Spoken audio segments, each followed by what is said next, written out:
హృదయపూర్వకంగా నమస్కారాలు తెలియజేసుకుంటున్నాను. ఈరోజు ఈ యొక్క పత్రికా సమావేశం ముఖ్య కారణం, ముఖ్య ఉద్దేశం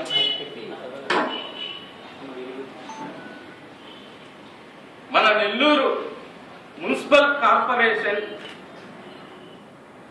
ఫామ్ అయ్యి ఇప్పటికి సుమారుగా 6 నెలలు గడుస్తున్నా ఇప్పటిదాకా వాళ్ళు ఇప్పుడు ఈ యొక్క పురపాలకుడి సమక్షాన జరుగుతున్న ఈ యొక్క కౌన్సిల్ ఇప్పటిదాకా కేవలం 2 మీటింగులు పెట్టడం కూడా జరిగింది.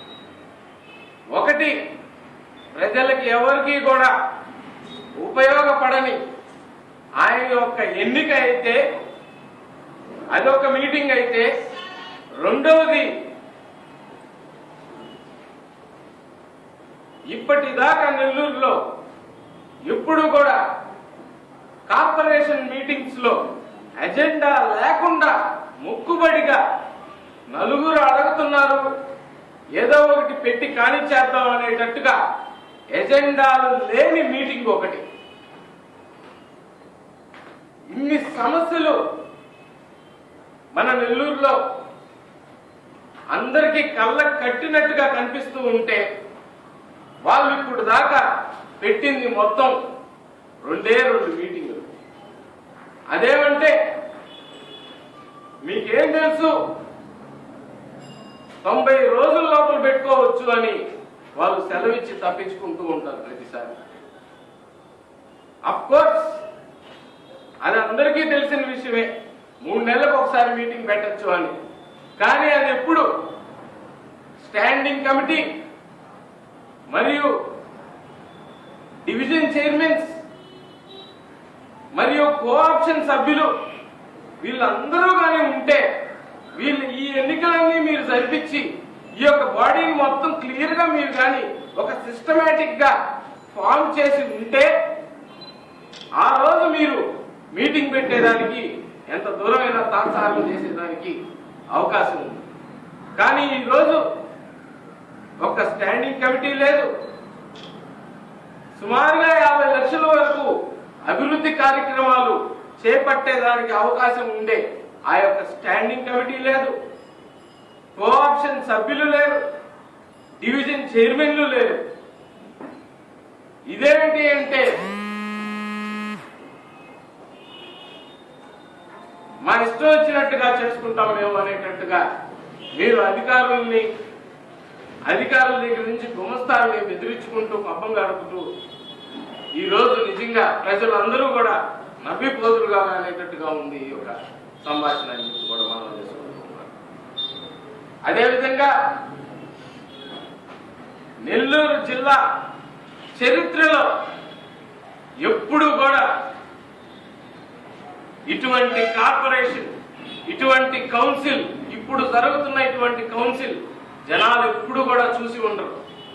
కేవలం 6 నెలలకి 2 మీటింగులు పెట్టి, అది కూడా ఒకటి ఆయన ఎన్నుకునేదానికైతే, ఇంకొకటి కేవలం ఎజెండా లేని మీటింగ్, నామకే వాస్తేగా మీటింగ్ పెట్టి మీరు పబ్బం గడుపుకోవడం కూడా నెల్లూరు జిల్లా చరిత్రలో ప్రజలు ఎవరూ కూడా ఇంత దారుణమైన పరిస్థితిని ఎప్పుడు కూడా చూసి ఉండరు అని చెప్పి కూడా మనం చేసుకుంటూ ఉన్నాం. 6 నెలలు గడుస్తున్నా ఇప్పటిదాకా అభివృద్ధి కార్యక్రమాలలో ఒక్క శిలాఫలకం వేయలేదు, ఒక్క అభివృద్ధి కార్యక్రమం చేయలేదు, ఒక్క రోడ్డు వేయలేదు, ఒక్క తట్ట మట్టి వేయలేదు, ఒక పుట్ట చెత్త నెత్తలేదు. ఇది మీరు చేసిన ఘనకార్యం ఈ యొక్క 6 నెలల్లో అని చెప్పి కూడా మనం చేసుకుంటున్నాం. ఈరోజు ప్రజలందరూ అడుగుతూ ఉన్నారు, అభివృద్ధి అయిపోయిందా? ఇది వరకు మీరు చెప్పుకొని తప్పించుకుంటున్న గత పాలకులు 5 సంవత్సరాల కిందట చేసిన అభివృద్ధితో మన నెల్లూరుకి అభివృద్ధి జరిగిపోయిందా అని చెప్పి ప్రజలందరూ కూడా అడుగుతూ ఉన్నారు. అభివృద్ధి అనేది ఒక నిరంతర ప్రక్రియ. మిమ్మల్ని ఎన్నుకున్న తర్వాత మీరు సూటిమోటి పాటలతో గత పాలకులను నిందించేదానికంటే ముందు అభివృద్ధి చేసుకుంటూ పోవడం అనేది ఒక నిరంతర రాజకీయ ప్రక్రియ అని చెప్పి కూడా మనం చేసుకుంటూ ఉన్నారు. మీరు అది చేయాల్సింది మానేసి సరే అభివృద్ధి అంటే ఇంతే అయిపోయింది, గత పాలకులు చేసేశారు, వేసేదానికి రోడ్లేమి లేవు, ఎగిచ్చేదానికి లైట్లేమి లేవు అని మీరు ఒప్పుకుంటున్నారా? చెప్పేసేయండి ప్రజలకి, అందరూ కూడా హర్షిస్తారు. అంతేగాని ఒక్క తట్ట మట్టి వేయకుండా, ఒక బుట్ట చెత్త పెట్టకుండా ఈ విధంగా కేవలం మీటింగ్లని చెప్పి మున్సిపల్ ఆఫీసుకి పిలిచి కార్పొరేటర్లతో చిట్ చాట్ బాతా కానీ తప్పితే మీరు చేసిన ఇన్ని రోజులు ఏమి లేదని చెప్పి కూడా మనం చేసుకుంటూ ఉన్నాం. ఒక్క ప్రాబ్లం కూడా సాల్వ్ అయ్యేదానికి మీరు కృషి చేయకపోగా కార్పొరేటర్లందరినీ పిలిచి మీటింగ్లు అని చెప్పి జర్నలిస్ట్ సోదరుల్ని బయటికి పంపించేసి లోపల కూర్చొని చిట్ చాట్ లాగా వాళ్ళతో కాలక్షేప బాతకారీలు చేసి బయటికి వచ్చి అంతా మేము మాట్లాడేసుకున్నాం, చేసేస్తున్నాం అని మీరు చెప్పడం కాకపోతే ఒక్క అభివృద్ధి కార్యక్రమం కూడా దాని మీద అవగాహన తెప్పించేదానికి ఏ కార్పొరేటర్తో మీరు మాట్లాడిన సందర్భం ఇప్పుడు దాకా లేదు అని చెప్పి కూడా మనం చేసుకుంటూ ఉన్నాం. అసలు మీ ప్రాబ్లం ఏంటి? నిధులు లేవనా, లేకపోతే ఇప్పుడు ఎంతో ఘనంగా ప్రజలందరూ ఐఏఎస్ గా కమిషనర్ గా మన నెల్లూరుకు వచ్చాడు, మంచి అభివృద్ధి చేస్తాడని వాళ్ళ నమ్మకాన్ని ఉమ్ము చేసేదానికి ఆ కమిషనరా మీ ప్రాబ్లం అని చెప్పి మేము అడుగుతూ ఉన్నాం. ఆ కమిషనర్ పంపించేదానికి ఈ యొక్క రహస్య ఎజెండాలు, రహస్య మీటింగులు ఏమన్నా కుట్ర పన్నుతున్నారా అని చెప్పి ఈరోజు అందరికీ కూడా అనుమానం కలుగుతూ ఉందని చెప్పి కూడా మనం చేసుకుంటూ ఉన్నాం. ఇప్పుడు పాలిస్తున్న ప్రభుత్వం మీది, రూలింగ్ గవర్నమెంట్ లో ఉన్నారు మీరు. ఆ పురపాలకులు ఎవరైతే ఉన్నారో, ఆ పురపాలకుడు ఎవరైతే ఉన్నాడో ఆయన రూలింగ్ గవర్నమెంట్ లోనే ఉన్నాడు. మీకు కమిషనర్ తో ప్రాబ్లం అయితే ట్రాన్స్ఫర్ చేయించేసుకోండి,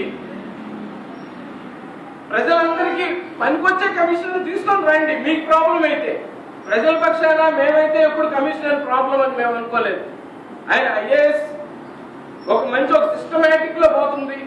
ఈ యొక్క సిస్టమ్ మొత్తం కూడా కార్పొరేషన్ సిస్టమ్, అదేవిధంగా అభివృద్ధి పదంలో కూడా మంచి డిప్లొమాటిక్ గా ఒక ఐఏఎస్ చదివిన వ్యక్తి సిస్టమేటిక్ గా మమ్మల్ని అందరినీ పోతాడనే నమ్మకంతోనే మేము ఇంతకాలం కూడా ఉన్నాం. కానీ మీ ప్రాబ్లం వల్ల ఈ యొక్క రహస్య ఎజెండాలు, రహస్య మీటింగులు ఇవన్నీ చూస్తే పై అధికారుల దగ్గర నుంచి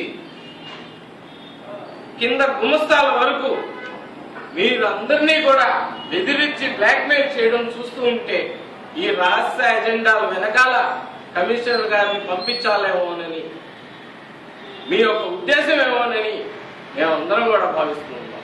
ఒకవేళ అదే అయితే గవర్నమెంట్ మీ చేతుల్లోనే ఉంది, ఆ ప్రక్రియ మీరు కానిచ్చేసుకోండి తొందరగా. మీ మాట వినే కమిషనర్నే డిప్యూటీ కమిషనర్ లాంటి వాళ్ళు ఒకరు తెచ్చి పెట్టుకోండి, ఎవ్వరు కాదండి. కాకపోతే మీరు ఇలా పబ్బం గడిపేదానికంటే ప్రజలకి ఉపయోగపడే కార్యక్రమాలు, కొన్ని నిధులు తీసుకురావాల్సిన బాధ్యత మీది అని చెప్పి కూడా మనం చేసుకుంటూ ఉన్నాం. అదేవిధంగా డివిజన్లలోకి వెళ్తుంటే 54 మంది కార్పొరేటర్లు మీతో సహా నాతో సహా వెళ్తుంటే ప్రజలందరూ కూడా ఈరోజు ప్రశ్నిస్తూ ఉన్నారు. 6 నెలలైంది మీరు ఎన్నుకోబడి, ఇప్పటిదాకా ఒక అభివృద్ధి కార్యక్రమం జరగలేదు. ఇదివరకైతే 5 సంవత్సరాలలో పొద్దు పోకుండా ప్రతిరోజు కూడా ఏదో ఒక శిలాఫలకం వేసి అభివృద్ధి కార్యక్రమాలు చేస్తున్నారే కానీ ఈ 6 నెలల నుంచి ఒక్క శిలాఫలకం వేయలేదు కదా, అభివృద్ధి కార్యక్రమం కోసం ఒక తట్ట మట్టి వేయలేదు కదా, ఉన్న ఒక పుట్ట చెత్తను కూడా ఎత్తలేదు మీరు అని చెప్పి ప్రజలందరూ కూడా మా మీద ఈరోజు దాడికి దిగుతున్నారు. మా యొక్క డివిజన్లలోకి వెళ్తుంటే అని చెప్పి కూడా మనం చేసుకుంటూ ఉన్నారు. అదేమంటే ఇవన్నీ అడిగితే స్మార్ట్ డివిజన్లు అంటారు, స్మార్ట్ వార్డులు అంటారు, డివిజన్లని దత్తత తీసుకోండి అంటారు, కార్పొరేటర్లే డివిజన్లని దత్తత తీసుకోండి అంటారు.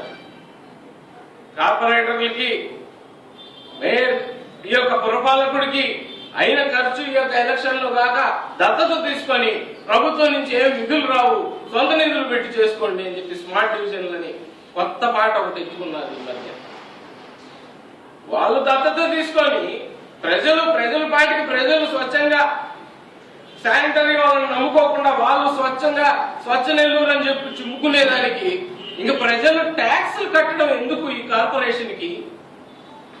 మేము అడుగుతున్నాం ఈరోజు, ప్రజలు ట్యాక్సులు పన్నులు చెల్లిస్తున్నారు అంటే అవన్నీ జమ చేసి తిరిగి వాళ్ళకే అభివృద్ధి రూపంలో, రోడ్ల రూపంలోనో, కల్వర్టుల రూపంలోనో, డ్రైనేజీల రూపంలోనో, లైట్ల రూపంలో